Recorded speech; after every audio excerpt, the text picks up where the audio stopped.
చేస్తున్నారు అత్తయ్య? అమ్మ గులాబ్ జామున్ చేస్తున్నారా?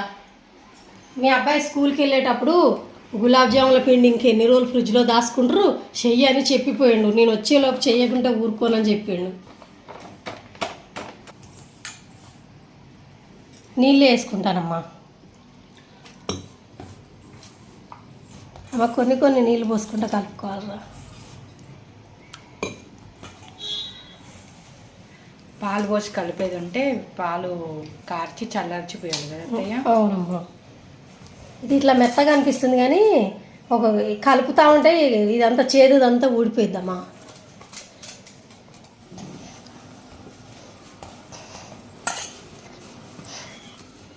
అమ్మ ఇలా కలుపుకొని ఒక అరగంట రెస్ట్ ఇవ్వాలిరా దీనికి. అమ్మ ఇందాక చెయ్యికి ఇలా అంటింది, ఇక్కడ అంటింది, ఇగో కలుపుతూ ఉంటే అంతా ఊడిపోయిద్దిరా. ఇలా మనకు అనిపిస్తుంది చాలా లూజ్గా ఉందని, ఇలానే అనిపిస్తుంది, తర్వాత సెట్ అయిపోయింది ఇది. అలా అని కొంచెం కొంచెం నీళ్ళు పోసుకొని రాయిలాగా బిసుక్కున్నాం అనుకో గులాబ్ జామున్ లోపట ఉడకదమ్మా. అమ్మ గంట సేపు నానబెట్టుకున్న పిండి అమ్మ తీసుకొని ఒక కొంచెం సేపు ఇలా మద్దన చేసుకోవాలి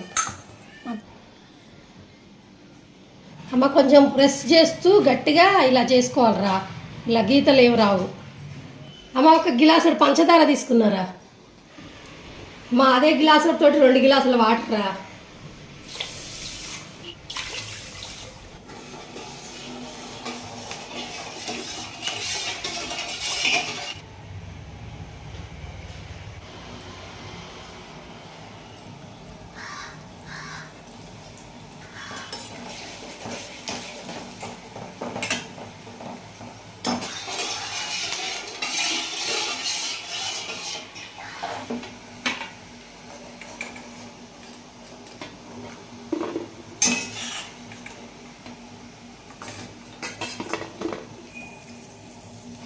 అమ్మా ఇలా కూడా తీసుకోవచ్చురా, కాకపోతే నేను కొంచెం కలర్ ఎక్కువ వచ్చాకే తీస్తా.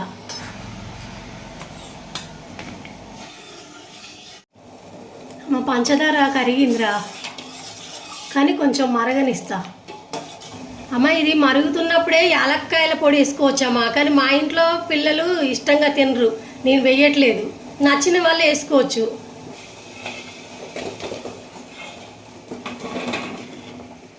అమ్మ వేసాను, ఇదిగో మూత పెట్టేసి ఇక గ్యాస్ ఆపేసి.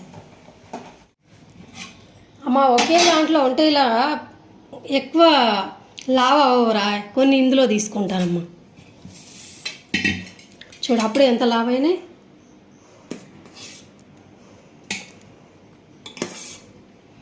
ఎంతో రుచిగా ఉండే గులాబ్ జామున్ రెడీ.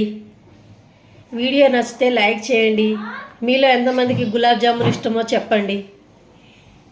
ఫ్రిడ్జ్లో పెట్టుకొని తింటే కూడా చాలా బాగుంటాయి.